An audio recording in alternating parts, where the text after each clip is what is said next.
Learn Arabic Pashto sentences. السلام عليكم. عربي پښتو جملې. اول: هلته لاړ شه.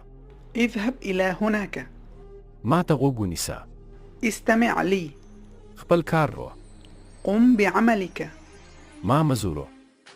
لا تزعجني. خپل خواړه وخوره. تناول وجبتك. ښوونځي ته لاړ شه.